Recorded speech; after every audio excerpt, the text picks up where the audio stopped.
Hello everyone, and now welcome to Game 3 in the series between Starbuck and Bratok here on Cloud Kingdom.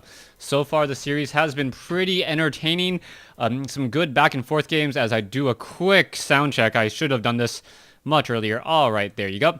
And now let's take a look at what's happening. Starbuck has spawned as the purple Zerg on the top right hand side of the map. Meanwhile, Empire's Bratok has spawned as the yellow Terran. Bratok has a 2-0 lead in the series, and we'll see if he can complete the hat trick or if I've cast these games out of order, since a lot of replay sites don't actually number the games. Now, alright, moving some furniture before casting, always a bad idea, as it does take a little bit of the breath out of you. Now, Terran versus Zerg. So far, we've seen Bratok open up with two different but similar builds in order to reach the mid game. He's either gone for a Reactor Hellion expand or a 1-Rax expand followed up with Hellions.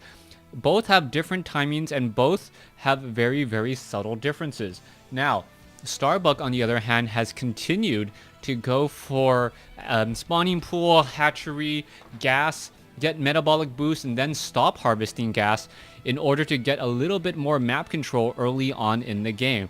Having metabolic boost on Zerglings always very important.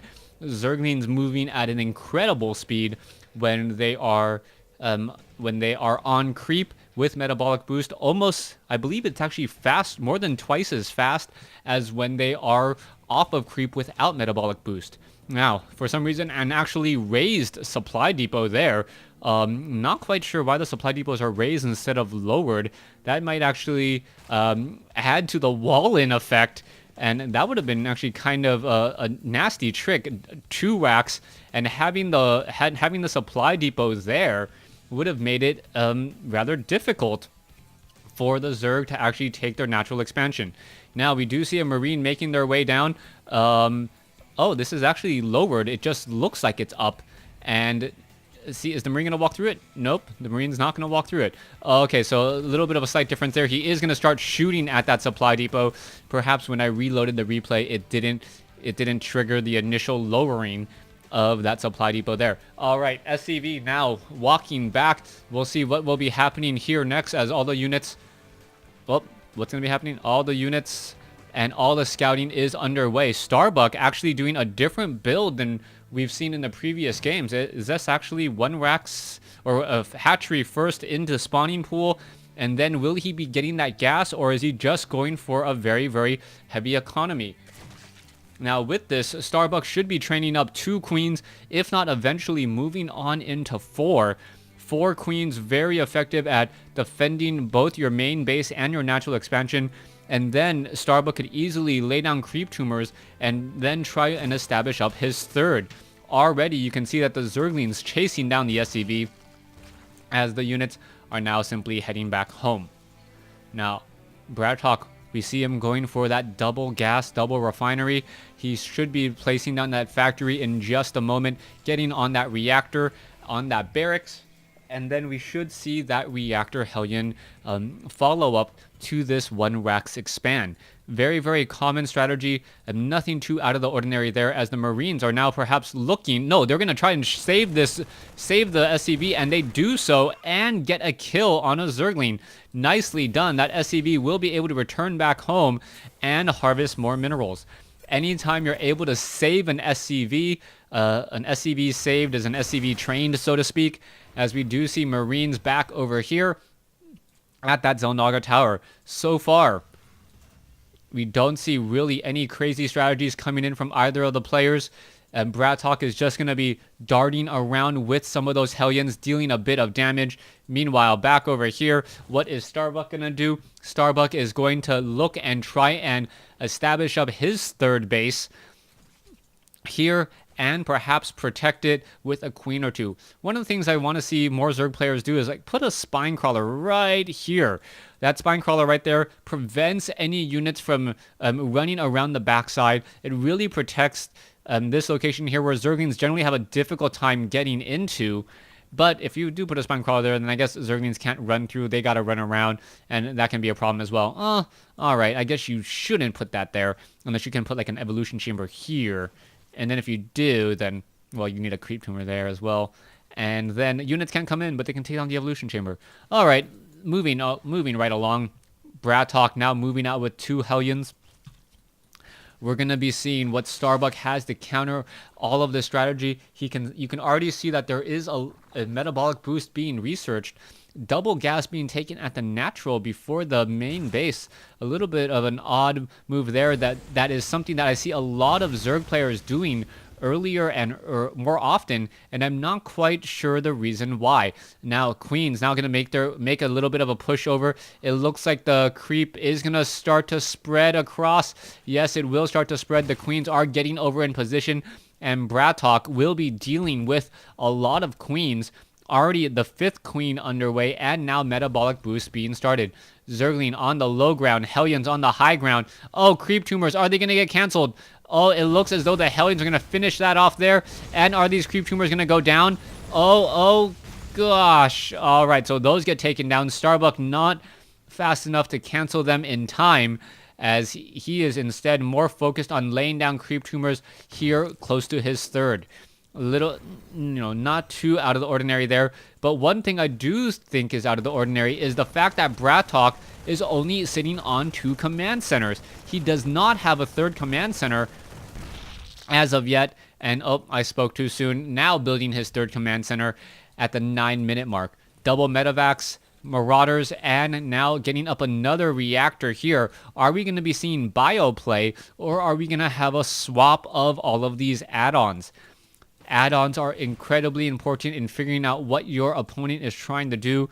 If you can do a scanner sweep, or if you're able to suicide an overlord or get an observer next to all the production buildings, you can generally get a feel of what's happening. More bio play is coming in. You can see 5 barracks, 2 under construction. And with a lot more bio play, we should perhaps be going into a bit of banelings. Hellions now alongside Marauders. How are they going to all work together? As you can see, a Spire now being added. Spire, one of those harassment techniques that are really, really strong units. Mutalisk able to be wherever they want to be, and now able to regenerate hit points fairly quickly. The problem, though, is that they are normally countered by Marines. Unless you have a way to shut down the Marines, the Mutalisks just simply do not trade well against Marines. All right, let's take a look. We are going into the movement speed upgrade for Banelings. 1-1 upgrades, more drones being added. Both sides just taking their time, trying to get a feel, as the Hellions are now darting up the ramp, coming back down. A lot of creep tumors now being placed down, and all of those will get cleaned up here, and quickly canceled once more by Starbuck. Nicely done, making sure that his opponent is not going to going to stop this creep from spreading any longer. Meanwhile, back over here, 1 Viking on the move, already has 1 kill, gonna be getting another kill here. Down goes another Overlord, as we now see Starbuck is currently supply blocked at 140 over 134. Coming back into the center. Zerglings, Roaches, all moving around. Orbital Command now already landed here at the 3rd base location. Bratok sitting on 119, very comfortable, even though he is down in terms of supply. It just feels like Bratok has a good sense of what his opponent is going for. Zerglings now trying to run around. You can see the Hellions able to drive off to the north here. We are taking a look at Mutalisks in the skies, able to shoot down, I believe, the lone Viking that was going Overlord hunting, as the Hellions are still figuring out and trying to zone out all of the Zerg units. Now, Starbuck needs to get double extractors here. Now start harvesting that additional gas and figuring out what his follow-up play will be. Starbuck does, in fact, have a macro hatch already underway. And with this macro hatch, perhaps he wants to go more into an infestation pit with infestors and Zerglings, as the more hatcheries you have, the less reliant you are on higher tech units, as you're able to spend all of that additional resources on the extra larva that you have. Oh, the Zerglings going after. You can see how much damage. That was a huge torching there as the Mutalisk now trying to chase after the Hellions. Another Hellion gets taken down. That Hellion does take rather tight corners. Will that Mutalisk be able to get into position? And what is going to be the follow-up play? 9 Mutalisks. 9 Mutalisks with 12 Mutalisks now on the field. Are they going to be able to harass Bratok, keeping all of his units very, very close together? And I'm sure a Baneling would be more than happy to visit all of these Marines so tightly cramped together here. All right, Mutalisks. 12 Mutalisks coming together. 13 Mutalisks. Are they going to be able to harass? There is double missile turrets right there. Rather difficult to harass in that location. Meanwhile, off over here, a wall of supply depots making it even harder to get in. We can see a new command center being established. Is it going to be able to land in time? No. Creep tumors are already there blocking it. Starbuck has an army advantage. And with the way things have been going, I just want to see how Bratok is able to handle this army. He does have 2-2 upgrades. The Queen is only at 0-1 upgrades. Meanwhile, the Zerglings are at 2-1. So upgrades are fairly close to each other as we now see the engagement. Siege tanks, Banelings now trying to roll their way through. Are they going to find all of their targets? The entire attack force completely cleaned up. And Starbuck just absolutely pincer attacked Bratok's army. Bratok now in a bit of trouble. Is he going to be able to get away with those units? Yes, he will with that medevac. As the more Marines are in position here, are the Mutalisks perhaps going to find some easy targets? And Starbuck now with a 60 supply advantage needs to strike while the iron is hot. Mutalisk now looking to back away. It doesn't look like the Mutalisk will be able to engage all too freely as the income shows a 200 to 300 gas discrepancy between these two players. Banelings now being morphed. We are going into level 3 weapons upgrade. No level 3 armor as of yet. I don't believe we see a greater spire, just the normal spire at this time.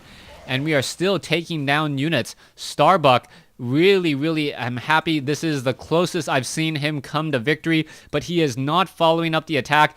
Terran is too entrenched, and he doesn't want to try to risk it.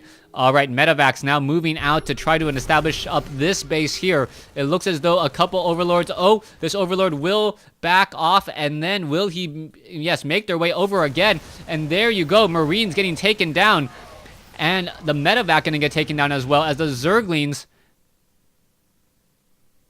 as the Zerglings are now looking to position themselves here. Siege tanks getting into siege mode. Are they going to be able to get there in time? There you go. Mutalisks are now flying in. Zerglings, Banelings, all of Bratok's armies simply taken down in one quick fell swoop. And Bratok sitting at 132 supply compared to Starbuck's 174. About a 30 supply discrepancy, but down goes, I believe that was a floating a floating command center, and there it goes out of the sky. Bratok now needing to rebuild that command center once more. Marines are off over here. No hatchery in the top left-hand side of the map as of yet. We are now going into Mutalisks, 155 versus 173, and all of these Marines will get taken down. What is the follow-up play? Supply depot on the front door. That is a very tight choke point there. A kill box as we are now going into a greater spire. Are we perhaps going to be going into Broodlords?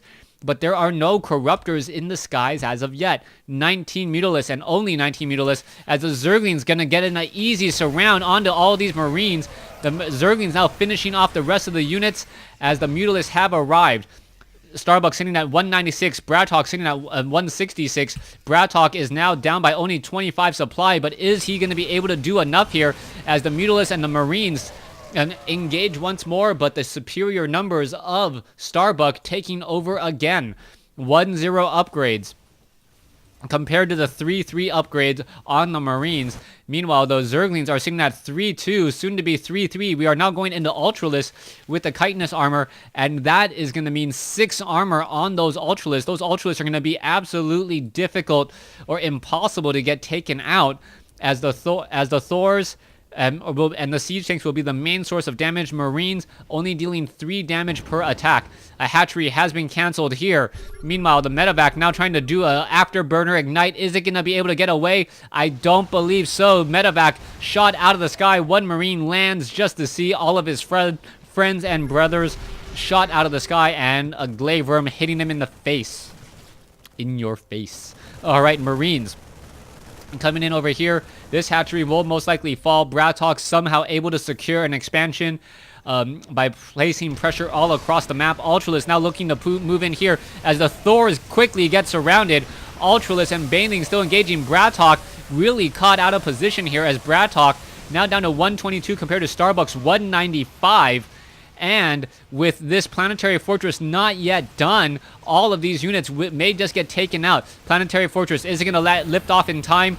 All the Mutalisk could be coming over. Ultralisk now just simply attack moving into this group here. So much damage, so much splashing. The Marines fighting up against all these units. And is it going to be enough? Starbuck deciding to back away. Is the orbital command going to get taken down? No. The command center, is still up in the air as a new hatchery replacing the one that was destroyed moments ago. Mutalisk, Ultralisk, Roaches ready to strike once again. Let's take a look at the army supply. 124 versus 48. Worker supply 75 versus 43. When you're ahead in army and ahead in terms of army and pretty much even in terms of upgrades, that is always a good sign. But can Bratok pull a rabbit out of his hat and clean up wherever Starbucks isn't? So far, Marine, fungal growth hitting a couple of Marines there. What's going to be the follow-up play? All those Marines trying to get away. One medevac going to get taken down. Ultralisk giving hugs to Marines, and those Marines are in fact allergic to Ultralisk hugs. All right. More mules now being brought over once more. Another drop happening over here. Bratok with an impressive showing in all of his multitasking abilities. A new hatchery will be forced to be built, but all of those Marines were taken down again. Another hatchery down over here. The drone trying to get away. Will it be able to get away? No, it will not. But neither will any of these Marines, as we could see an engagement here in just a second. Oh, what is this? Coming back in all together. Planetary Fortress is online. Mutalisk now flocking in. All the Marines pretty much taken down. The Mutalisk will have free reign here at this additional base. Ultralisk giving... they're all trying to swipe down this planetary fortress. It looks like it will get taken down. Siege tanks now taken down as Starbuck is easily taking this game 3, which may in fact be game 1. Starbuck now looks as though he's going to take this game and only fall behind or have the final score be 2-1 in favor of Bratok. All right, there we go. Yes, Bratok does end up giving the GG, and Starbuck does not get hat-tricked by Bratok. Instead, taking game 1 and then losing game 2 and game 3. Thanks for watching. Thanks for listening. Hope you guys enjoyed this series.